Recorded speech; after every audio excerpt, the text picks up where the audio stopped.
Akash, thank you very much for joining the Happy Smart City podcast.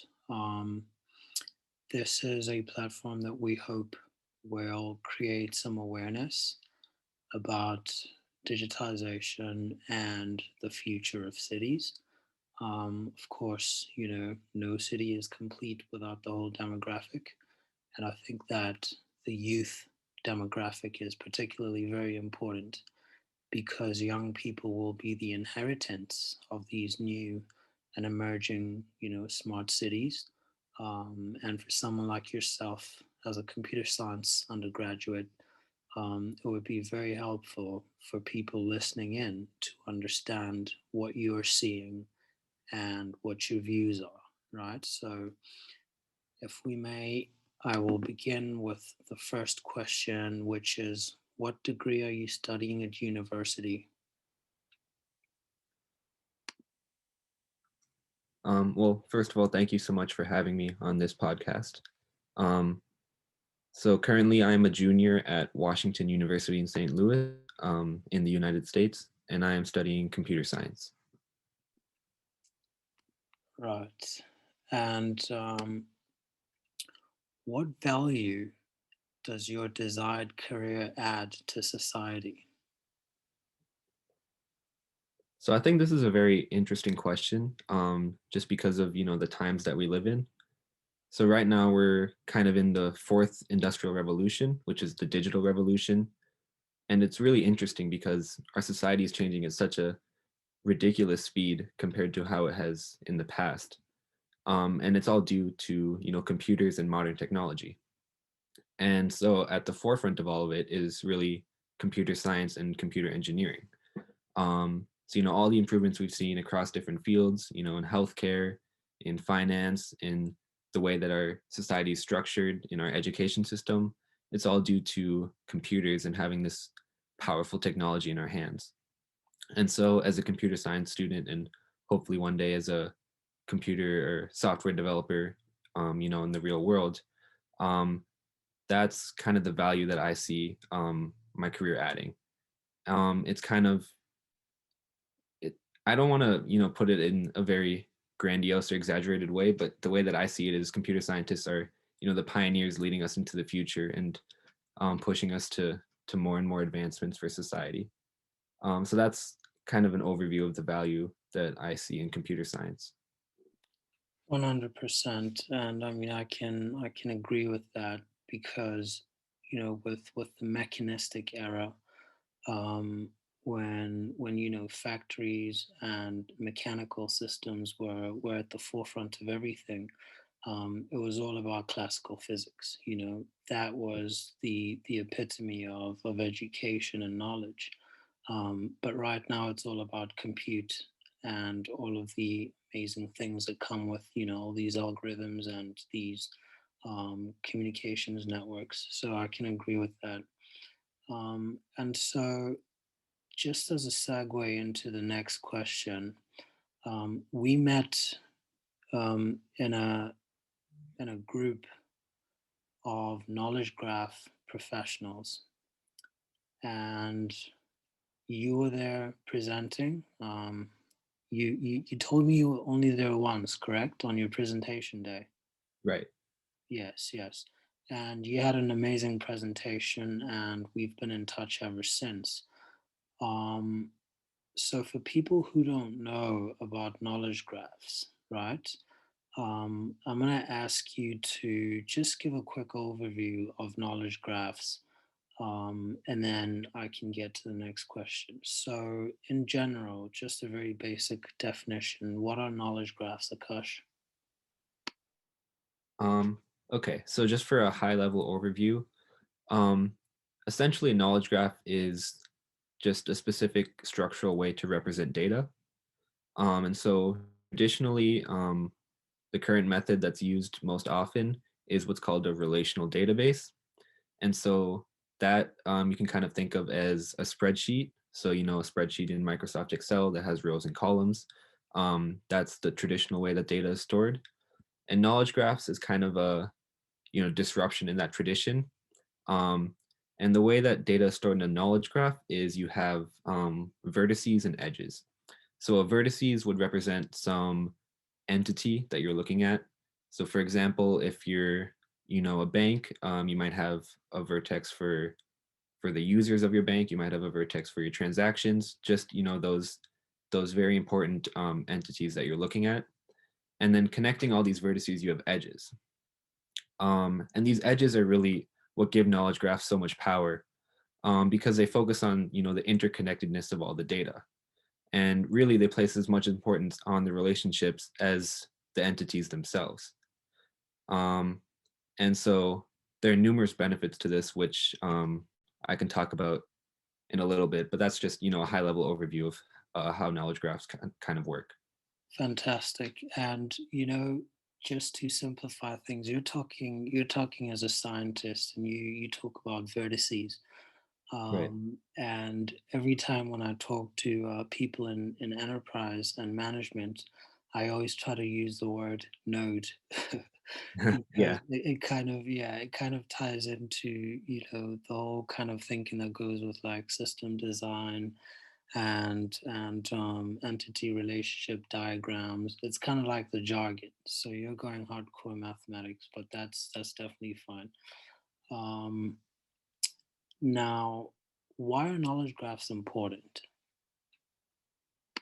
Right. So I talked about the structure of them a little bit, and the structure and having these vertices or nodes, either one is fine. Um, but having these vertices and edges connected in the way that they are, um, the data is stored much more efficiently. So having the same amount of data in a relational database might take 10 gigabytes, and then stored in a knowledge graph it might take 1 or 2 gigabytes.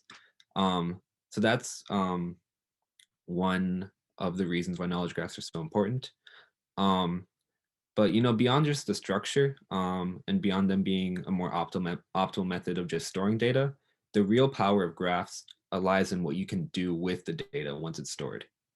um, so graphs have a lot of applications for machine learning, because their ability to represent data and relationships, um, with such high reliability and explainability, allows machine learning to basically be done on the graph system as a whole.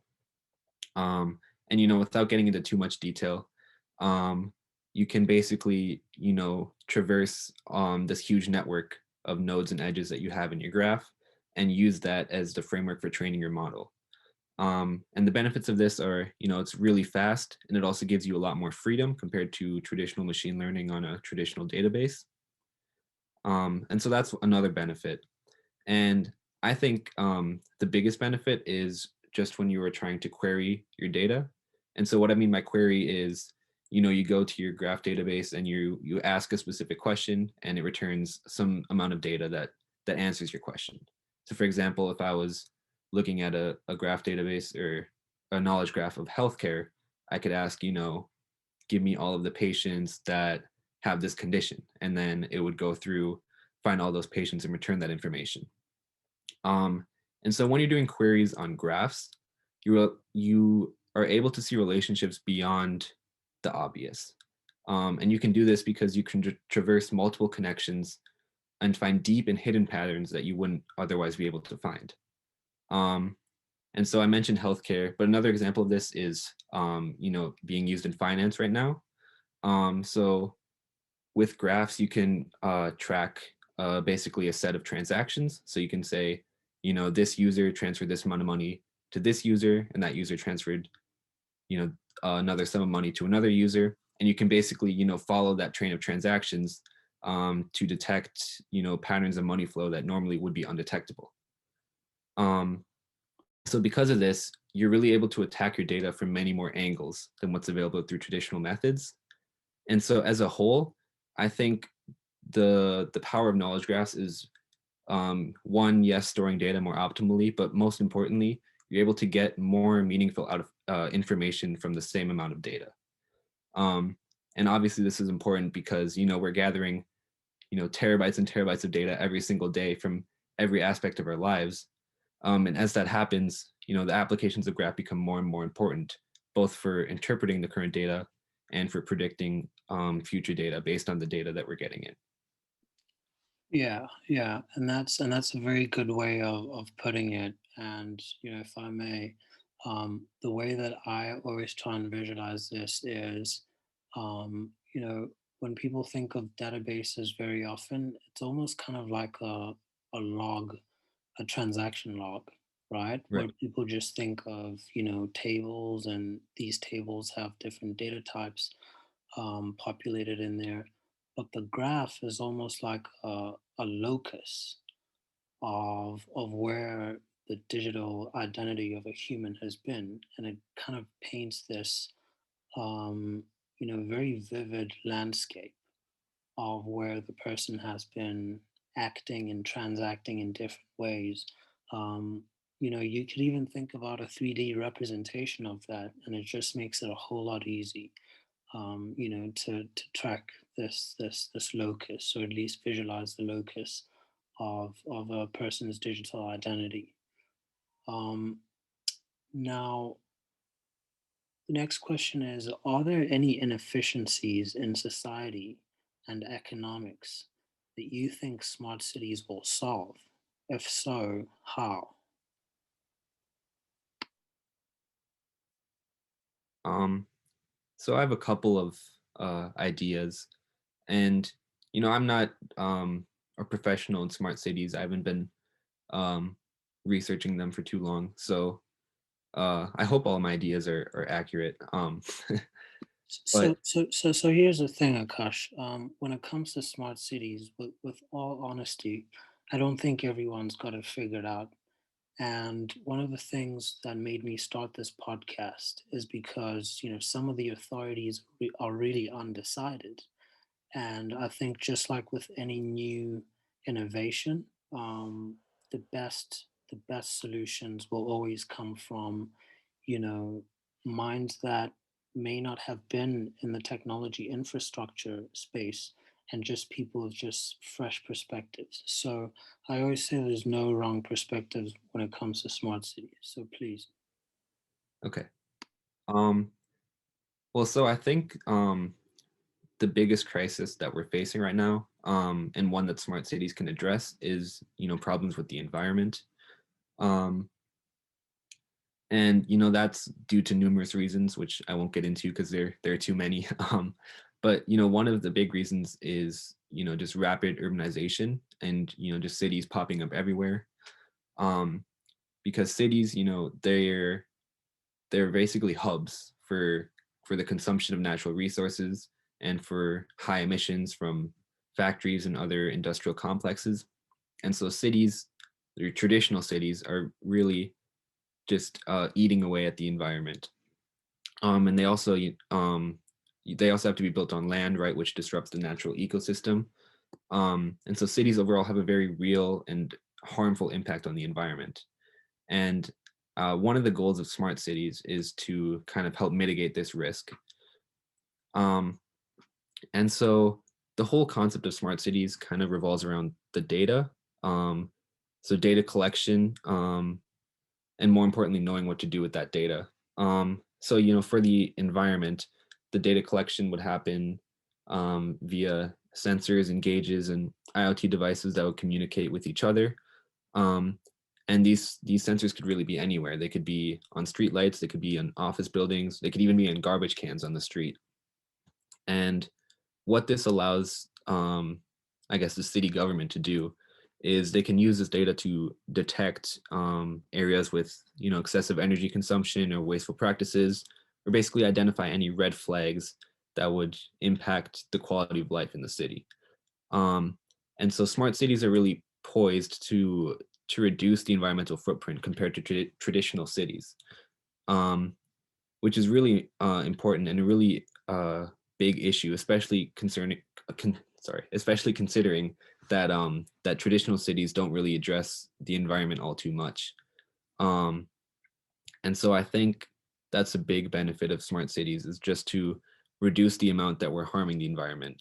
Obviously, we can't reduce that to zero, or we could get it close to zero, but not entirely.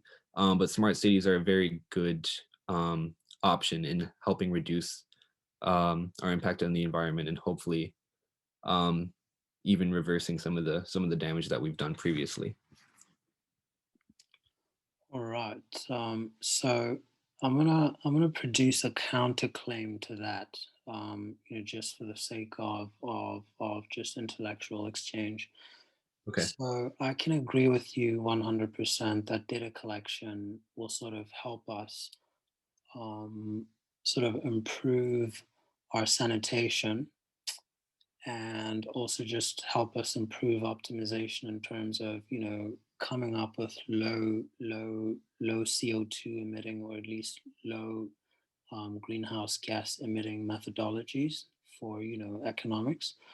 But again, Akash, there's also this study that people have made that the increase of technology devices, of electronics, implies a proliferation of all of these electronics, right? Because then IoT, you're going to have sensors everywhere, and these sensors use electricity, which means there's going to be unimaginable demand for energy, right? So very often the energy still comes from an energy mix that is highly dependent on greenhouse emitting energy sources. People also put the counterclaim to electric cars. They say, okay, well, electric cars still use um, electricity that comes from coal powered, or at least coal based power stations. So there's these, there's this give and take, and I think the biggest winners will be the people who figure out what is the optimal deployment of these sensors. Because if we just go sensor crazy and put out sensors, you know, for just ease of life, then we may even emit more than we used to, because all of these electronics will need a lot of energy to run. Right. I Um, no, I completely agree. And this kind of goes back to the point you were making earlier, how, you know, uh not even people who study cities really know how to implement them. Just because the questions that they're addressing are so uh controversial, I would say. You know, there's a lot of arguments on both sides, and trying to find a compromise takes a lot of work. I agree Um, with you. yeah, but addressing your concern, uh, I don't know if I really have an answer to that. Yeah, I think some of these things are things that we will find, on the fly. Um, Right. but there's certainly simulation systems that I've seen and that I know of, where civil engineers and people run these simulations to figure out the techno-economic analysis is the right term for this. Especially guys like Caltech and MIT. I mean, that's their specialty. So the next question is, which university courses do you think are the most, or at least are of the most importance, given the future of work projected by the World Economic Forum? And perhaps we may leave out the World Economic Forum, but given the future of work and the demands placed on the future professional, what courses do you think are of most importance? Because again, the people listening may be investors or even city officials, but at the end of the day, they're also parents. So, you have the ear on the ground, you've got all these amazing companies going to your campus, and the school, you're seeing how the courses are changing at school. So what courses do you think will be really important for people going into the future? So I actually did have a chance to look at the World Economic Forum, kind of their report of, you know, the future of jobs and the future skills that are the most needed. And so my answer is kind of framed around that a little bit, although some of them are also my personal opinion. Um, so um, the first course or set of courses I would say is the most important is computer science, and maybe I'm slightly biased because I am a computer science student. Um, Of course, you would say that. um, but I mentioned earlier, right? We're in this digital world. Everything is online. Everything revolves around computers. And so even if you're not working with computers directly, which is highly unlikely, but even if you're not getting into the very nitty gritty of computers, just having a basic understanding of how programming works, how computers work, and how technology works in the context of our world. How we're all connected on the internet, different things like that. I think that's a very important skill to have. And I think computer science also does a very good job of teaching problem solving and critical thinking, which is a general skill that most people need in their jobs. And so that's why I think computer science would be a very important course. Along with that, I think statistics would be very beneficial to most people as well. Um, and I say this as someone who doesn't really like statistics. But even then, I understand the value of it because it really governs everything that we do. Business is basically all statistics. Computer science, if you're talking about machine learning and AI, that's also very much all statistics. If you're talking about research, any type of research, biology, physics, they all kind of revolve around statistics. And so it's a very important skill to have. Um, and I would say another skill. Uh, I'm kind of thinking of this on the fly, so pardon me if I take a little bit of time. But I'm not sure how to phrase this, but I think digital communication, um, which is basically like a traditional communication class, but kind of applied to the digital world. And Mm, so it's it's knowing how to properly send an email or send text, knowing how to conduct yourself on video conferences, knowing how to kind of interact with people that you're never going to see face to face. mm. Um, and I don't even know if that's a course offered. I don't think my school offers it, um, but we'll probably see it popping up here and there If you've in got the a next couple of commerce, years. if you've got a commerce department or an economics department, the module, I mean, from where I went to school, we we we had communications students. So I remember one girl used to do BCom communications. Yeah, Okay, right. it's more like Right. I corporate know. communication. Sorry. Go ahead. Yeah, I was just saying it's more like corporate communications. Okay. Okay. Yeah. Um, yeah, I wasn't sure if that existed, but that's good that it does. um, and so I think I've covered almost everything. Just one or two more points. I think finance and economics is definitely important. Even if you're not going into a finance or an economics related career, um, just being able to understand how taxes work, how money flows through the economy, how people make decisions based on prices. I think those are all very important skills, and they're all very relevant to your own personal life. Right? Obviously, as you get a career and start making money and start making decisions based off of that money, it's important to know kind of how the world works in terms of money. And then I think the last thing, um, this is my own personal opinion that wasn't necessarily talked about in the World Economic Forum, but it's really just free electives that bring out your creativity. And so this could be an art class, it could be a design class, it could be a creative writing or a poetry class, and it could also be something within your field. So as a computer science student, we have a set amount of courses that we're required to take, and then we're allowed electives, and those electives can really be in any subtopic of computer science. So if you're a computer scientist interested in computer security, maybe you take a class in that and kind of explore that area. Maybe you take a class where you're required to design your own project and present it at the end of the class, so you can really flex your creativity in that.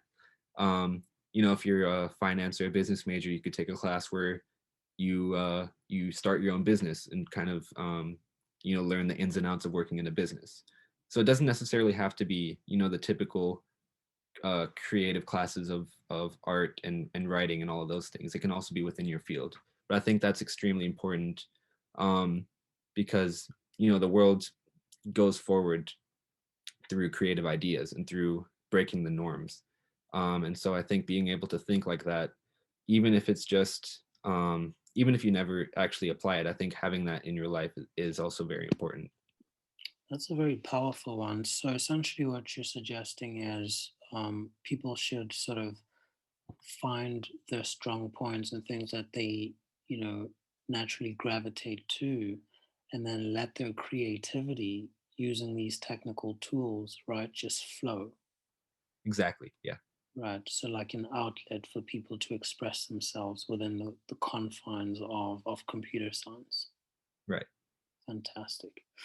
Okay, so the next question is there anything in particular that you think leaders should know about how young people today see the world and what things they value the most? Um, so I guess I'll talk, generally about young people. Obviously, not every young person is the same. And these ideas are my own. But I do think they accurately reflect the majority of young people. And so I think young people today are very unique compared to previous generations because of this highly connected digital world that I keep talking about. Um, but since a very young age, we've had access to an entire planet worth of knowledge and relationships. And because of this, I think young people are much more aware of social issues. And what I mean by that is I think we're much more accepting of people from different backgrounds, regardless of race, religion, or sexual orientation, etc. Um, and it's all because we have that background of being exposed to people from those different backgrounds from such a young age. Um, and actually, I remember watching an interview with Barack Obama. I don't remember the exact source of the interview, um, but I remember he made a comment um, how the acceptance of other people is basically ingrained into young people. It's basically second nature to them, and I believe that statement is 100% true. Um, there's kind of a shared sense of purpose among young people around the world to help one another and to move away from um, the corruption, the lies, all those kind of negative things that have been plaguing the public and private sectors of our lives. Um, and so I think it's important for leaders to know that we do value what brings us together, and we don't we very much don't like what pushes us apart. Um, and so we the way that we kind of act is we want to continue to pursue opportunities that will continue to bring us closer together.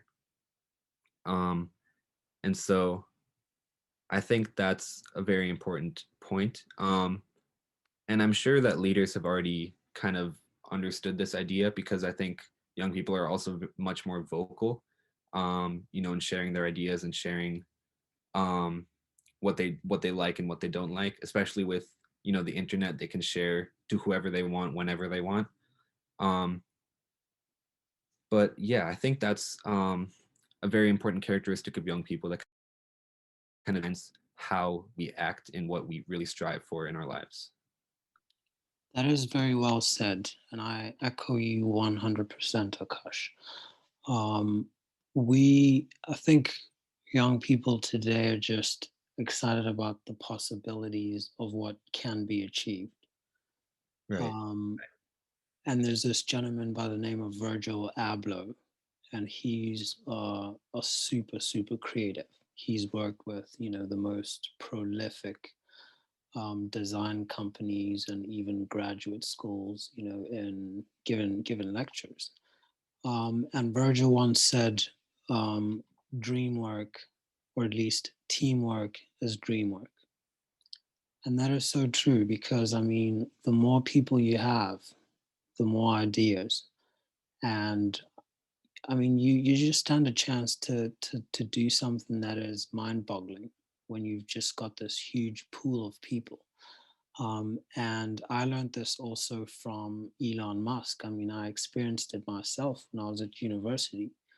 When he came up with the idea for the Hyperloop, you know, Hmm. he just opened it up to the whole world.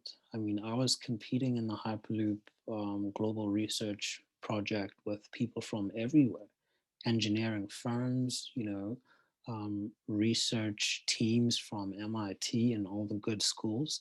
I mean, I was fortunate to make it to the finals of the Hyperloop, global competition.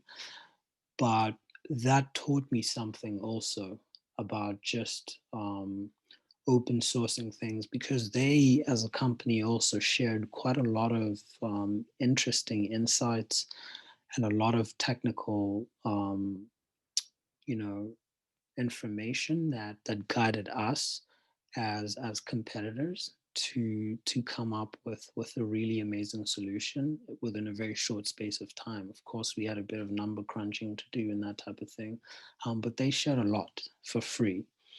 And for them to spark that interest in the whole world, and now Hyperloop is a reality. All of our minds were sort of leveraged to come up with the base systems for Hyperloop, and now everyone's doing Hyperloop. So it's quite amazing, and I agree with you 100%. Coming together is the only thing that we want to listen to, as as the future. So Akash, thank you very much for your time. If you have any other additional points that you would like to discuss, or things that you think would be of interest to people who are listening, please do share. But if not, then it's been lovely. Would you be open to answering a question? This seems like a trend now. Of course, please. Um, I was just kind of wondering, as someone who has worked with governments and cities and is, trying to push the smart city agenda onto the world, really, I was wondering, kind of how you see smart cities being integrated, and kind of when that will happen and how that will happen. Okay, so just a little point of clarity. I am not so much um, an activist for smart cities. Okay, Okay. so the reason I did the podcast is because smart cities exist already. Um, Right. the question is, I mean, um, in what form, right? Okay. Given what the full form could potentially be. So, to some extent, I mean, the cities are smart. If you think about China, in China, you've got sensors everywhere, especially in the form of motion sensors and facial recognition on the streets, right? It's Right. got the best facial recognition for, in the streets, better than everyone. Those are, I mean, that's the highest form of a smart city. Now, I mean, that's coming. There's been experiments in Canada with Google. That's coming. It's going to be a ubiquitous thing that we'll see across the board. But I think the only thing that to me is of interest is how best can we do this. I think that you know the measure of the pendulum to the left is the equivalent of the measure of the pendulum to the right. It's an action reaction type of thing, and I think the pros and cons, because there's so much pros into it, the cons are just as just as much. And for the sake of just harmony and the future that we want, I think that it's important for people to awaken to the urgency of smart city consciousness. Um, People need to understand, um, And I'm not a politician, and this is why I'm hoping that smart people like you can put their thoughts out there for the public and politicians, or at least government officials and public administrators to just be aware of the cons that may arise, but also ride on the pros as well. To milk them as much as they can to increase utility for the citizen and just human prosperity in general. So I hope that that answers the question. Yeah. So it seems like you're taking more of an objective approach, not necessarily pushing for smart cities, but pushing for people just to really do their research and understand the pros and cons. Of course.